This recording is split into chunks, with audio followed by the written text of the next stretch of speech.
Kia ora koutou katoa, ko James Taylor Taku ingoa. Hi everybody, my name's James, and today I'm going to talk to you about the work that I do at the museum as the museum's online collection information and partnership manager.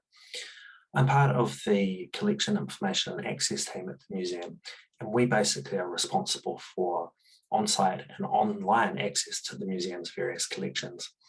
We have a team of collection cataloguers, of collection photographers, of copyright specialists, of data specialists, and also a group that's responsible for facilitating museum research and for looking after some of the big research projects that we run.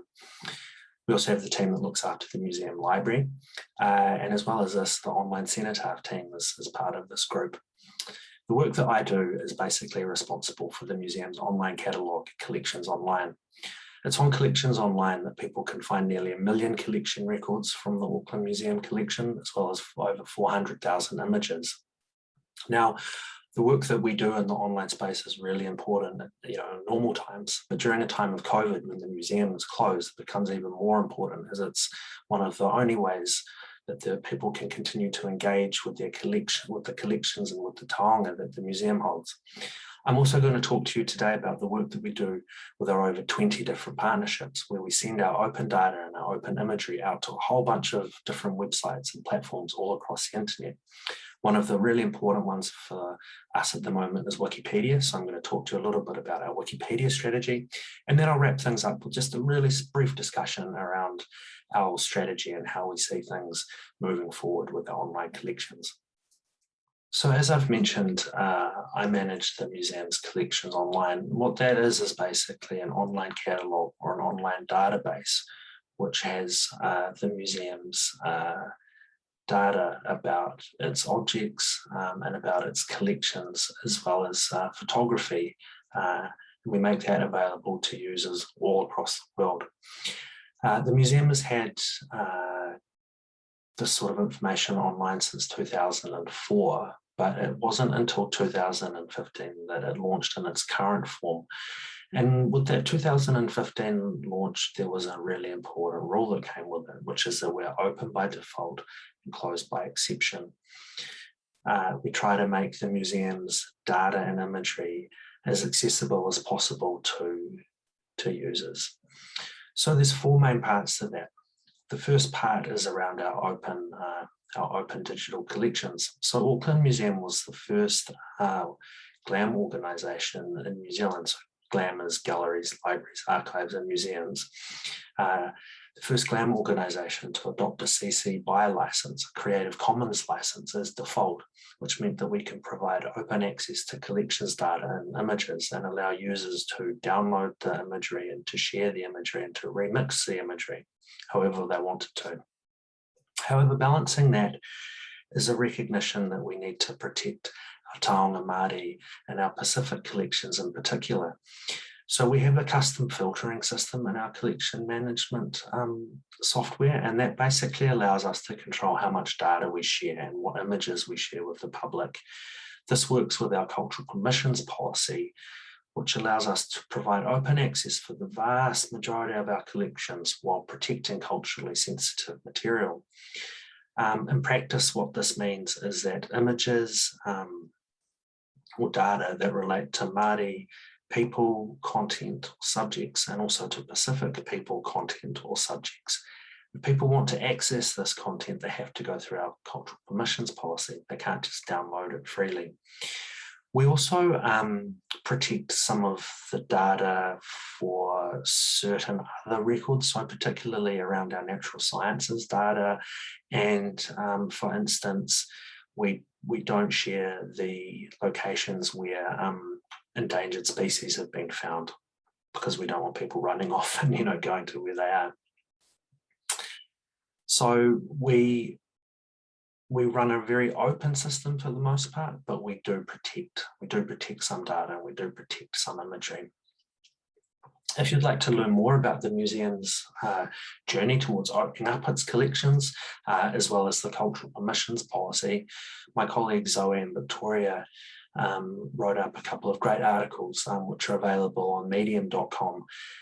You can either Google those, or I do have a link to a Google document at the end of the talk where I'll have some links to some more information if you want to find out and learn more about the work that the museum does in this area. So this is basically collections online. You can find it by going to www.aucklandmuseum.com/discover/collections. And if you go there, you'll be presented with a collections online landing page. Up the top there, you can see there's a search interface. We have this available in English and also Te Reo Māori. And later on throughout the page, if you scroll down, you'll find information about our various collections. You'll find links to some of our partner websites, which I'll talk about shortly. You'll find links to blogs about the collections, to topic pages about the collections, a whole bunch of other information. So I would encourage you to go and check that out. So when you come to collections online here, you can chuck in a search phrase, whatever you want, and see what comes up basically. So earlier today, I did a search for the area that I live, which is Mount Albert. You can see that it returned 962 records right across the museum's collections, from the natural science collection to documentary heritage collection to the human history collection. And here's just a few examples of what these records look like, clicking through them. So here's an example from our botany collection of some plants specimens that were found in the area. Here's a historic photograph of the old Mount Albert Borough Council chambers. And here's a toy that was part of a collection of a nurse from Mount Albert. So a whole range of different material is available for you to search and to find out more information about. So here's some numbers. So at the end of the last financial year, this is where we sat with collections online, basically, with the financial year that ended in July, this past July. So just under 1 million records. We had nearly 400,000 open images available. There were 230,000 users, and there were about 500,000 page views. What's really interesting is that 80% of our users find the records via Google search, so they're not necessarily coming to the Auckland Museum website. One of the other things that we do is survey our users about the reasons that they were using collections online for, and it's some of the reasons that you'd imagine. So this is a word cloud from the various answers that they gave us. So, the words family and history are there, information, of course, and research. They're looking, they want to find books. They're interested in whakapapa, they're interested in genealogy, they're interested in the war, they're interested in photos, they're interested in school, church, a whole different range of reasons that people come and use and explore and search the museum's collections. We're also really interested in the things and the features that they keep value from. So we asked them this question about what do they value most about collections online. And again, information, is really important. Accesses are really important. That it's easy is really important. That it's online and that it's accessible is really important. And again, those sorts of notions that kind of speak to the work that we try to do in this area, which is to try to make Auckland Museum's collections as easy to access and to make the information in our collection as easy to access as possible.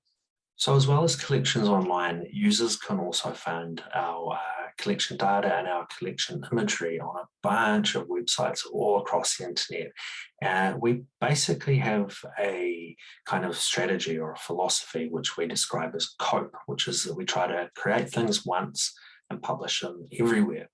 So we create this data on collections online and provide our digitized imagery via collections online and also via online cenotaph. And then we push this data out to a whole bunch of different websites and platforms.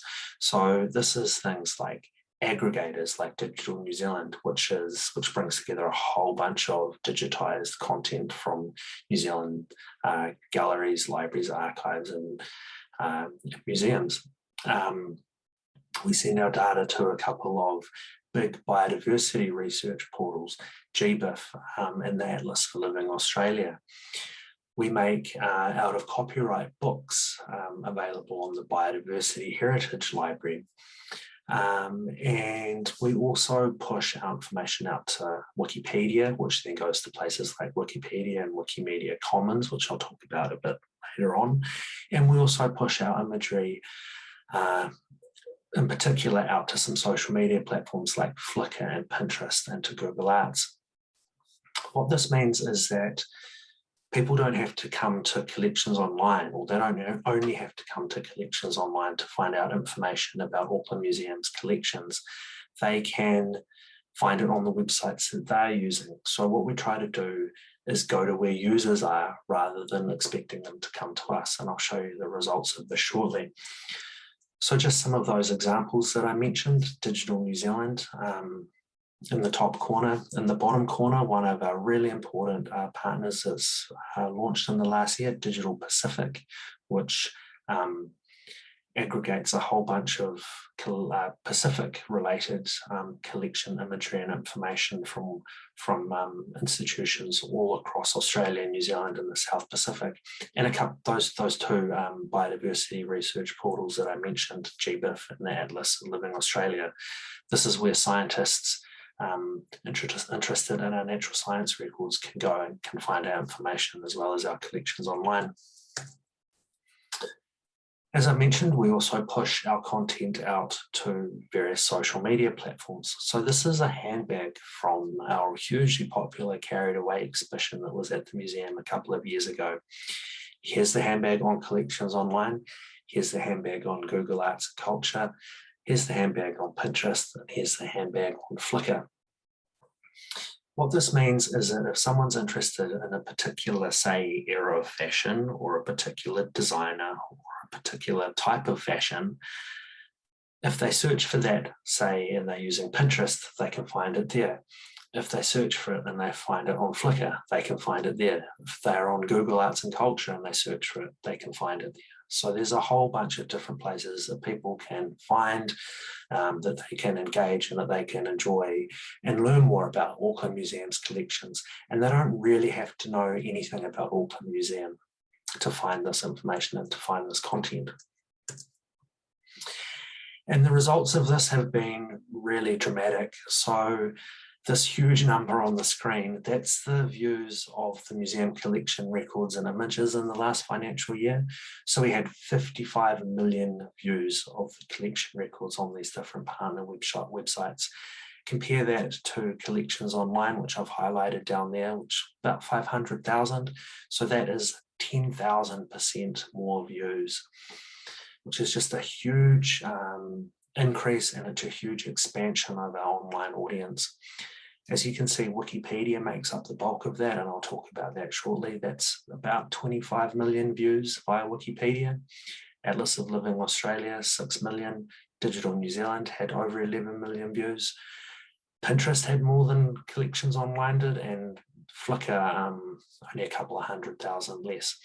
So using that COPE strategy and trying to make our collection data and imagery available on as many places as we can allows as many users as possible to engage with the museum's collections, and this is the results. So those numbers are great, particularly for our annual reporting.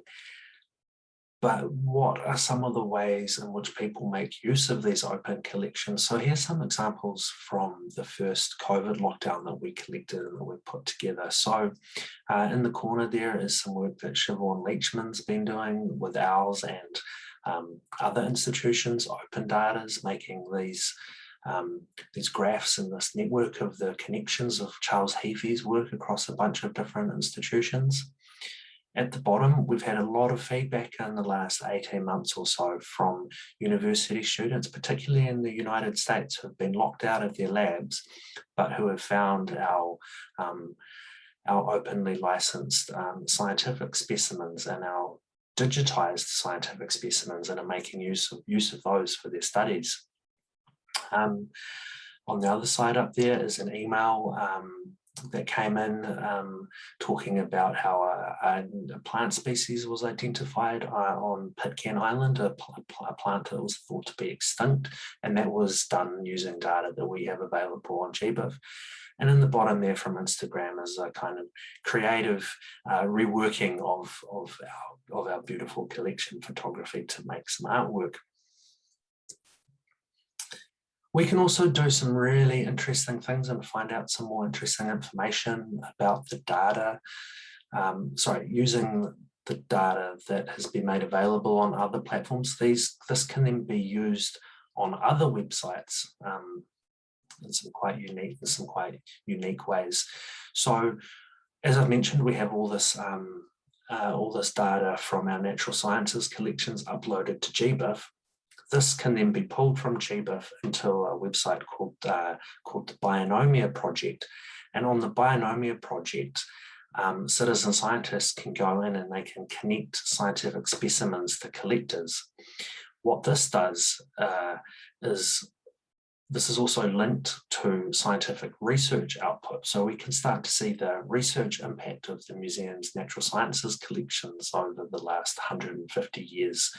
So this is an example here of Thomas Cheeseman, who was the museum's first director, and a whole bunch of his specimens have been linked to scientific research that's occurring at the moment. And this screenshot shows that even though Thomas Cheeseman passed away in 1923, the specimens that he collected and that are part of the museum's collection are still being used in research right up until the present day. There's some other more fun things that we can do with these various platforms.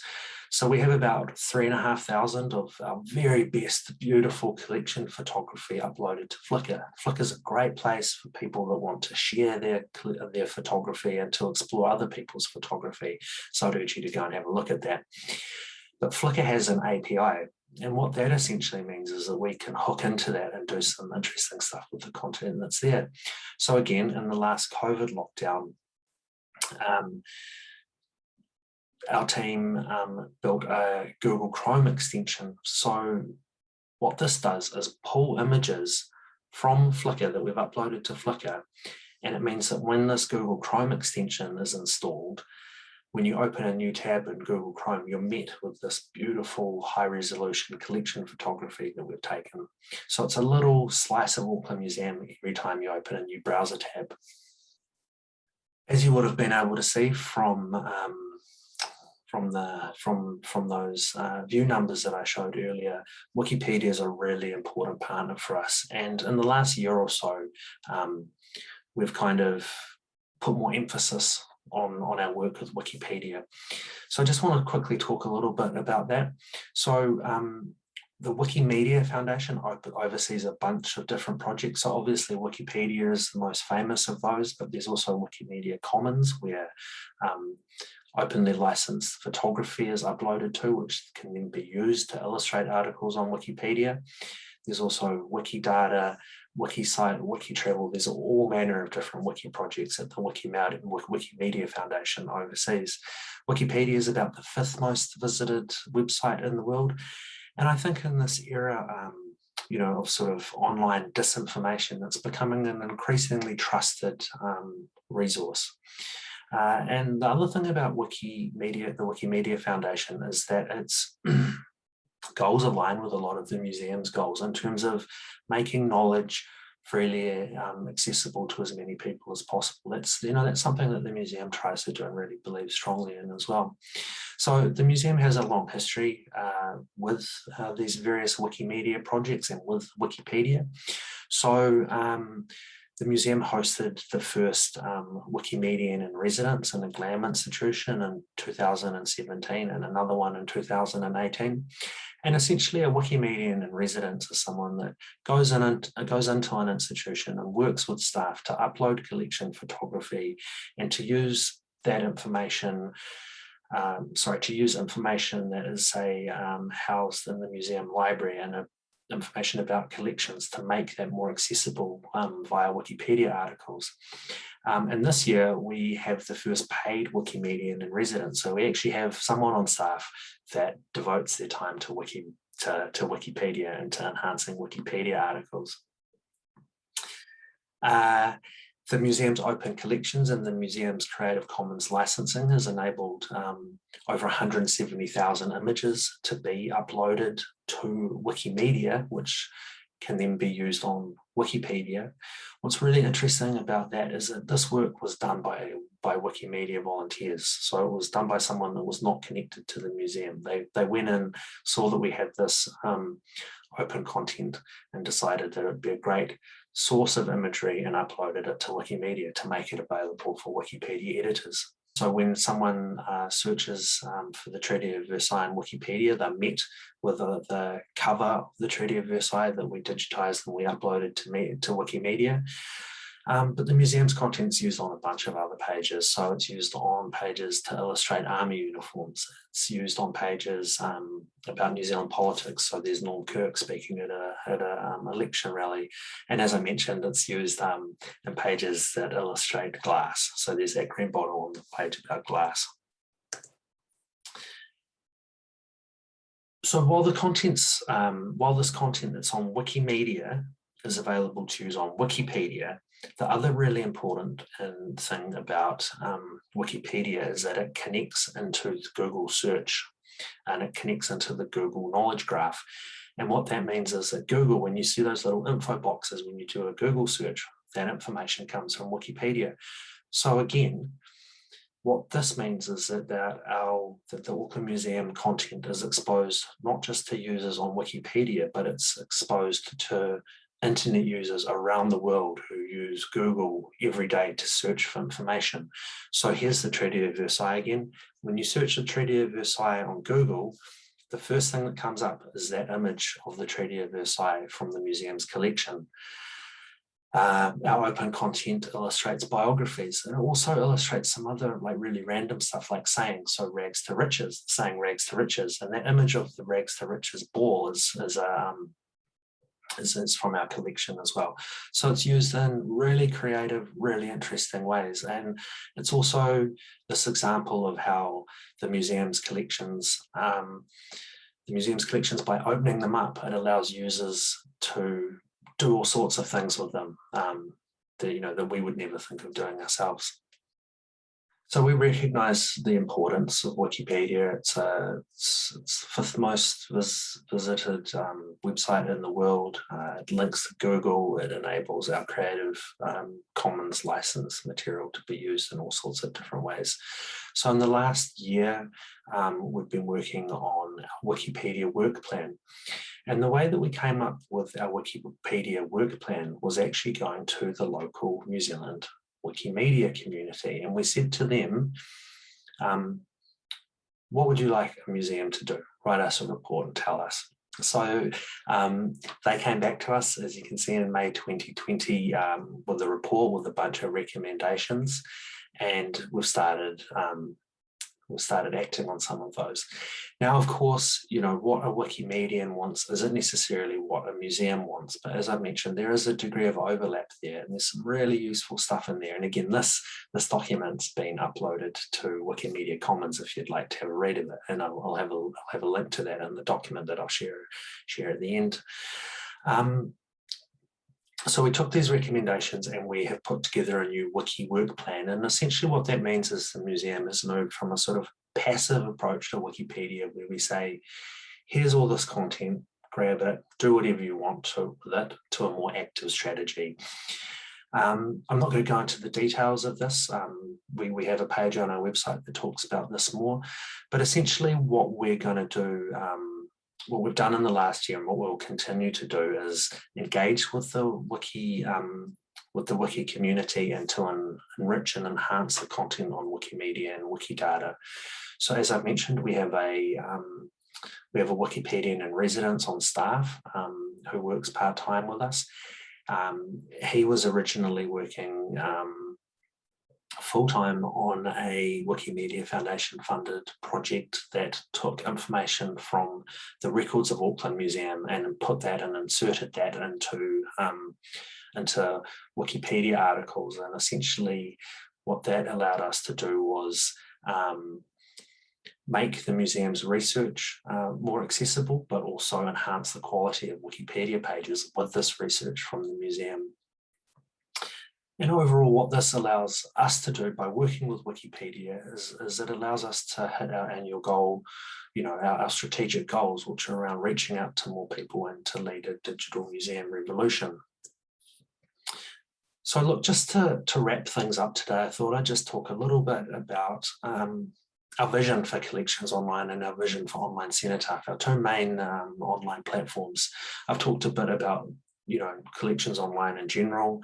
I've talked a bit about the partnerships and how we try to make our content as accessible and as available to as many users as possible.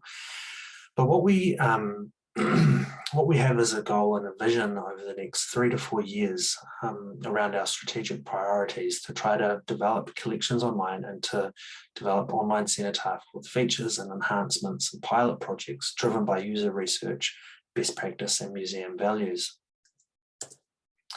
The end goal for all of this is moving from our current state, which is that Collections Online is a search platform where you go, you type in a search phrase, or you type in a search phrase on Google and you find it and it spits out a list of results, to an exploration platform.